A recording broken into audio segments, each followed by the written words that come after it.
The day my son called me from the hospital parking lot, I was in the middle of re-caulking the bathroom tiles.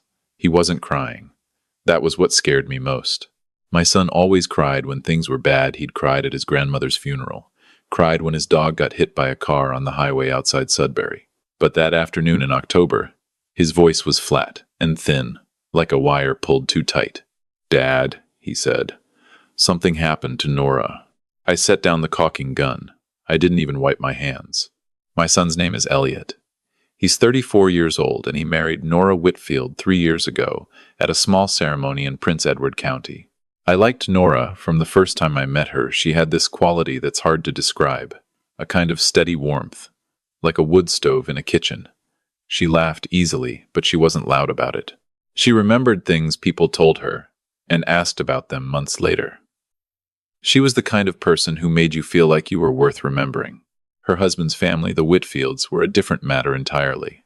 I'm not someone who makes snap judgments. I spent 31 years as a crew supervisor at a pulp mill outside Sault Ste. Marie, and in that job you learn fast that first impressions are half the time wrong. So I gave the Whitfields a fair chance. I gave them more than a fair chance, honestly. I went to their house for Thanksgiving that first year, sat at their table, ate their food, said thank you for it. Her father-in-law, Nora's own father, the man Elliot called his father-in-law, was a man named Douglas. He ran a property development company out of Toronto, and he talked about money the way some people talk about the weather, constantly, casually, as if everyone around him was equally interested. He asked me once, at that same Thanksgiving table, what I'd done for work. I told him. He nodded the way people nod when they're already thinking about the next thing they want to say.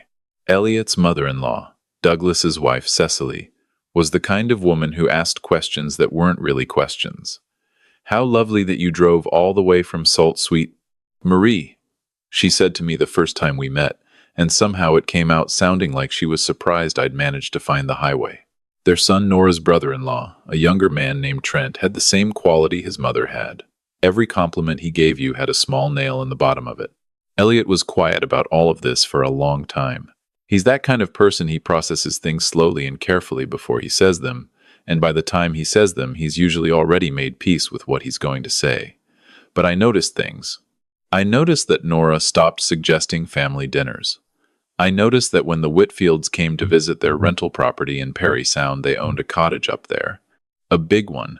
Nora was always slightly quieter the day before and the day after. I asked Elliot about it once, directly. We were fishing on Lake Huron, just the two of us, and I said, "Is everything all right with Nora?" He was quiet for a long time, long enough that a cloud moved across the sun and the light changed on the water. "She's fine," he said. Then, "They're just a lot sometimes, Dad. That's all." I let it go. I shouldn't have, but I let it go. The trip to Parry Sound, that autumn, was Cecily's idea. Or it was framed as Cecily's idea, a family weekend at the cottage before they closed it up for the season. Elliot told me about it on the phone the week before they were set to go. He didn't sound excited exactly. He sounded like a man who has agreed to something and is now trying to convince himself it will be fine. "Just the weekend," he said. "Friday to Sunday. Nora wants to make the effort." "That's good," I said, because I didn't know what else to say. What I didn't know then, what Elliot found out only afterward, from a text message he found that he was never supposed to see, was that the weekend had been planned very deliberately. Douglas had made investments that had gone badly, and he needed a particular piece of documentation that was in Nora and Elliot's possession, a co-signed agreement from a business arrangement Elliot had entered into with him 2 years earlier, largely as a favor. Douglas wanted Elliot to sign a second document releasing him from certain obligations. He'd apparently discussed this with Cecily and Trent before the weekend. They had a plan. The cottage weekend was where they were going to execute it. None of this was known to Elliot or Nora when they drove up Friday afternoon. I found out about the trip because Elliot had mentioned it to me, and because on Saturday morning I tried to call him to tell him I'd found his old tackle box in my shed, the one he'd been looking for since the spring. He didn't answer. I left a message. I tried again that afternoon. No answer. By Saturday evening, I told myself it was a cottage weekend, and people don't always answer their phones at cottages. but I didn't sleep well that night. I'm 63 years old, and I've been a light sleeper for 20 years. That night, I was lighter than usual. Sunday morning at 7:15, my phone rang. It was a nurse at a hospital in Parry Sound. She told me my son was there, and that he had asked her to call me. She said he was stable. She said she couldn't tell me more than that over the phone. She gave me the address. I was in my car in 11 minutes. The drive from Sault Ste. Marie to Parry Sound is about 3 hours if the roads are clear. They were clear that Sunday morning. I don't remember most of the drive. I remember the Tim Hortons cup in the cup holder that I'd filled before I left and never touched. I remember the sky gray and low, the kind of October sky that feels like a ceiling pressing down. I remember thinking, where is Nora? The nurse had said my son. She hadn't mentioned his wife. I called Elliot's cell twice more during the drive. Both times it went to voicemail. I called Nora's number. Same. I called the hospital back and asked if there was a Nora Callahan, her married name admitted. The woman on the phone said she could only confirm patients by name to immediate family. I told her I was her father-in-law. She put me on hold for 4 minutes and then came back and said she couldn't confirm or deny, but that the person who had called on my son's behalf would speak to me when I arrived. That was the longest 4 minutes of my life. And then the next 2.5 hours of highway was worse. Elliot was in the second curtained bay of the emergency department. He had a bandaged right hand he'd gone through a window, which I'll get to, and a bruise across his jaw that had gone the color of a bad plum. He was sitting on the edge of the bed, and he looked up when I came through the curtain, and for a moment neither of us said anything.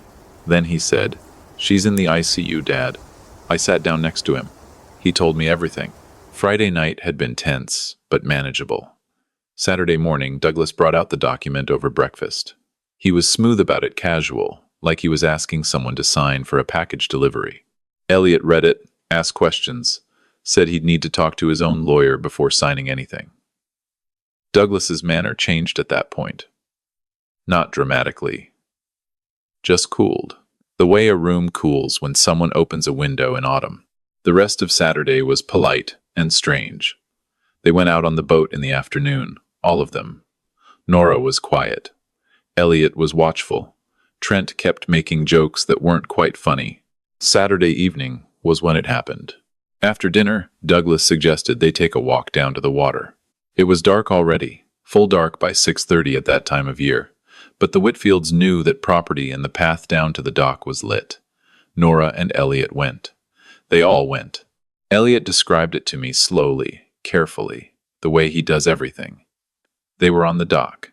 It was cold, maybe 4 degrees, the wind off the lake. Douglas started in again about the document. Elliot said no again. And then Elliot still isn't entirely sure of the sequence, whether it was planned that carefully or whether it happened in a moment of rage. Trent shoved Nora off the dock. She went into Georgian Bay on a night in October when the water temperature was 8 degrees Celsius. Cold water shock is not something most people understand until they learn about it the hard way. The body's response to sudden cold water immersion is involuntary and violent. The gasp reflex, hyperventilation, the inability to control your own breathing. Nora couldn't swim toward the dock. She couldn't call out properly. She was in the water and the dark and the cold, and she was in trouble within seconds. Elliot went in after her immediately.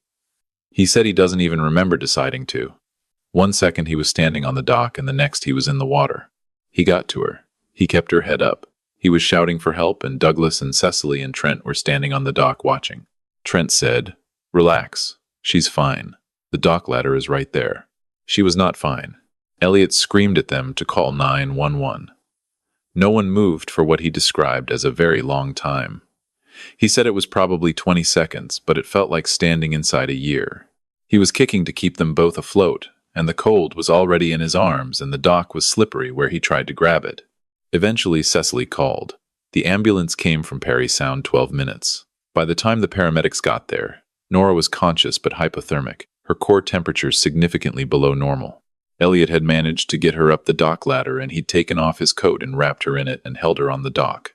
He'd broken the window of the cottage to get inside for more blankets. That's how he'd cut his hand, because Douglas had the key, and Douglas was not opening the door. In the ambulance, Nora stopped breathing for 40 seconds. She was breathing when I got to the hospital. She was in the ICU, being warmed, being monitored. A doctor I spoke to, a young woman who had the particular quality of someone who tells hard truths, gently said Nora was going to be okay, but that the next 24 hours would tell them more. I sat with Elliot in a waiting room that smelled like institutional coffee and floor cleaner. He'd told me everything, and now we sat with it. Where are they? I asked. Douglas and Cecily. Trent. They drove back to Toronto last night, Elliot said, after the ambulance left. I looked at my son's bandaged hand. I looked at his bruised face. He'd hit the dock when he jumped. I thought about Nora in the water in the dark, and Trent saying, "Relax, she's fine." Elliot, I said, I need to make a phone call. My brother's name is Frank. He's 58 years old, and he spent 22 years with the Ontario Provincial Police before he retired. And after he retired, he spent 6 years as an investigator for a firm that handles civil litigation and insurance fraud, and a number of things in between that I don't always fully understand. Frank is the kind of person who becomes very still and very quiet when he's angry. Most people get louder. Frank gets quieter. He once described to me how he'd sat across a table from a man who'd committed a very serious fraud and simply waited in silence for 11 minutes until the man started to talk. He said the silence was the most effective tool he'd ever had. I called Frank at 8:40 on that Sunday morning, and I told him what Elliot had told me. I spoke for about 6 minutes. Frank was quiet the entire time. When I finished, he said, "Do not let Elliot sign anything. Make sure he keeps every text message and every piece of paper. I'll call you back in 2 hours." He called back in 90 minutes. "Tell me Douglas Whitfield's full legal name," he said, "and the name of his company." Frank didn't tell me everything at once. That's not how he works. He calls when he has something and he tells you that piece, and then he goes back to finding the next piece. Over the following 2 weeks, while Nora recovered, while Elliot stayed in Parry Sound and then drove Nora back to their home in Barrie, while I drove back to Sault Ste. Marie and sat in my house and waited, Frank called me 6 times. The first call, Douglas's property development company, had been named in a civil suit 3 years earlier by a couple in Barrie, a retired teacher and her husband, who had invested in one of his developments and lost nearly everything, when the project collapsed under circumstances that the suit described as fraudulent. The suit had been settled out of court under a confidentiality agreement. The couple could not discuss it publicly. The second call, there was a second settlement. Different investors, different project, same pattern. Douglas's company had a name that had changed twice in 8 years. Frank said that was a common tactic. The third call, the evening on the dock had been witnessed. A neighbor 3 properties down had been on his own dock. His dog had run toward the water and he'd gone after it, and he had heard shouting. He'd seen lights. He hadn't understood what he was seeing in the dark, but he'd seen it and he remembered it. Frank had talked to him. The man, a retired high school principal, named George, which is the kind of steady name that sounds credible in a courtroom, had agreed to make a statement. The fourth call, Frank had been talking to a financial crimes reporter at a paper in Toronto, not providing information, asking questions. Learning what the reporter already knew. It turned out the reporter already knew quite a bit about Douglas. The fifth call, the Barrie couple from the first lawsuit. Their confidentiality agreement covered what they could say publicly, but Frank had found a way to let the financial crimes reporter know that they existed and where to find them. He hadn't told them to talk. He'd simply made it possible for them to be found by someone who could ask the right questions. The sixth call was different from the others. Douglas filed paperwork last Tuesday, Frank said. He's trying to move certain assets out of the company into a holding structure. If he completes it, it becomes significantly harder to attach those assets in a civil suit. What does that mean for Elliot and Nora? It means their lawyer needs to move faster than Douglas's lawyer. Sondif.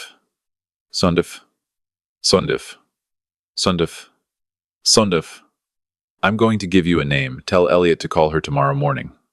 She's done this before. I want to tell you about Nora during those weeks, because it matters. She was home from the hospital after 4 days. She was physically okay, her core temperature had stabilized, her lungs were clear. No lasting damage the doctors could find. But there's damage that doesn't show on a scan. She had trouble sleeping. She would wake up at 2 or 3 in the morning and not be able to go back. Elliot would find her in the kitchen with the lights on, sitting at the table with her hands around a mug of tea she'd forgotten to drink. She told me something when I came to visit in Barrie, about 3 weeks after the doc. We were in the kitchen, Elliot had gone to get groceries, and she said, "The worst part isn't what they did. I can understand people doing terrible things. The worst part is that after it happened, they acted like it was nothing. Like I was nothing. I didn't say anything. I just listened. Cecily sent me a card," she said. "A get well card. It had flowers on the front. It said, 'Thinking of you.' I thought about Cecily watching from the dock. I thought about Trent saying, 'Relax.' 'Nora,' I said, 'my brother found some things.' I told her what Frank had found. Not all of it. Frank had said to be careful about who knew how much, but enough. Enough that she knew it wasn't just about the dock. Enough that she understood the dock was one piece of a longer pattern." She was quiet for a while. Then she said, "Are they going to be okay? The people they took money from?" That was Nora. That was exactly Nora. "I don't know," I said, "but they're going to be heard." The lawyer Frank had named was a woman who'd spent 15 years in commercial litigation before moving to a practice that handled, among other things, cases of civil negligence and financial misconduct. She was efficient and direct, and the first time she spoke to Elliot on the phone, she asked him 4 questions and told him to have 3 specific documents ready by the next morning. He had them ready. She filed an injunction to halt Douglas's asset transfer. It was granted. The Financial Crimes Reporter's article ran 6 weeks after the incident on the dock. It named Douglas by name. It detailed the 2 settled lawsuits.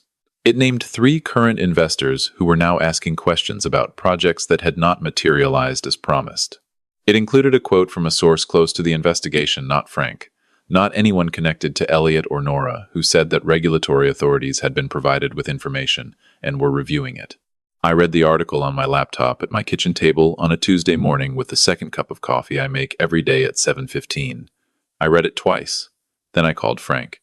"Did you know it was going to be that detailed?" I asked. "I knew she was thorough," he said. "Frank, I didn't write it," he said. "I just made sure the people who had information knew that someone wanted to hear it." Douglas's asset transfer was blocked. The injunction held. Elliot and Nora's lawyer filed a civil claim against Douglas, Cecily, and Trent for negligence and for the damages arising from the incident on the dock. George, the retired principal, gave his statement. A paramedic from the night in question provided notes confirming Nora's condition on arrival and the timeline between the incident and the call to 911. Trent's version of events, that it was an accident, that Nora had slipped, became difficult to sustain when George's statement was included. When you have a witness who heard shouting before the splash, the word accident requires a great deal of additional explanation. The Ontario Securities Commission opened a formal review of Douglas's company. The retired teacher and her husband in Barrie, whose names I still don't know, who lived through 3 years of silence under a confidentiality agreement, gave testimony to the OSC that was not covered by their civil settlement. Confidentiality agreements constrain what you can say publicly.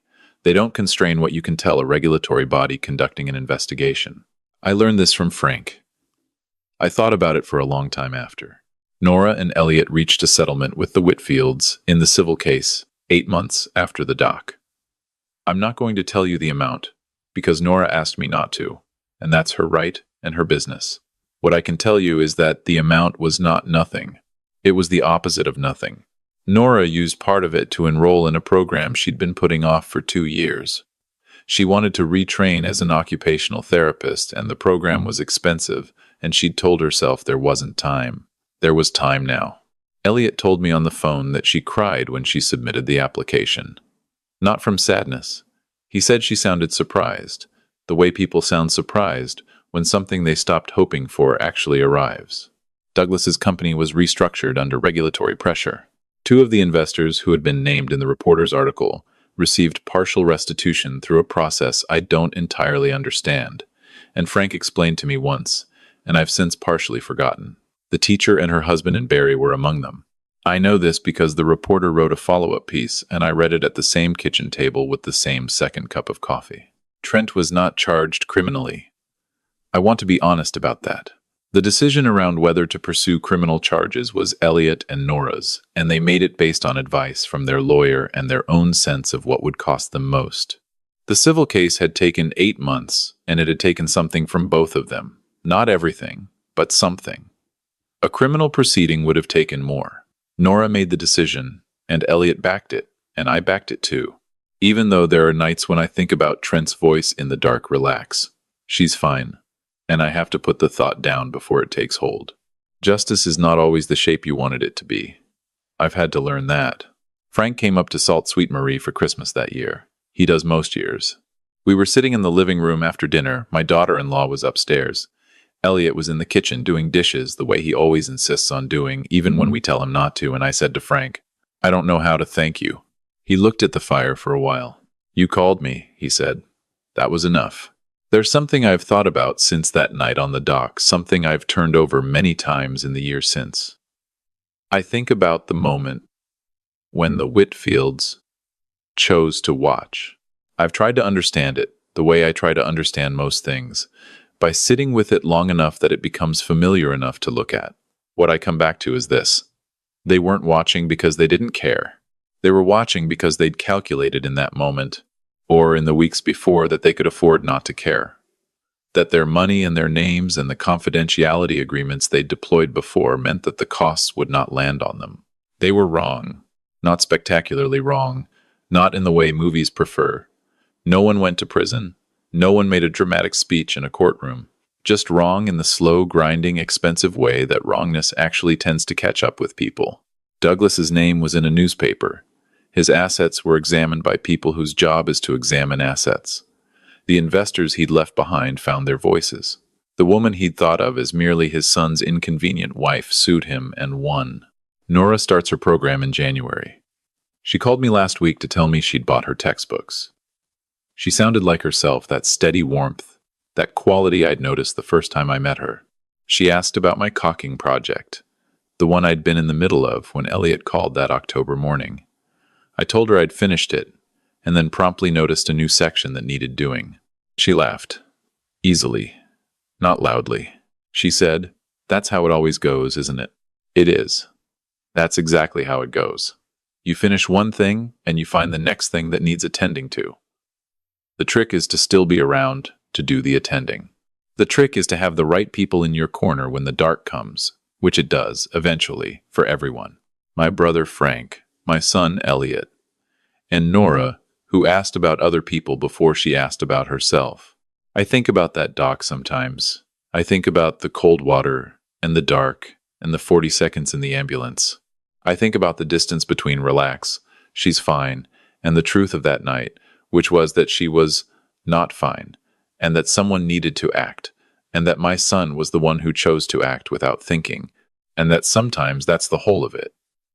Someone has to be willing to go in after the person they love, before they've even decided to.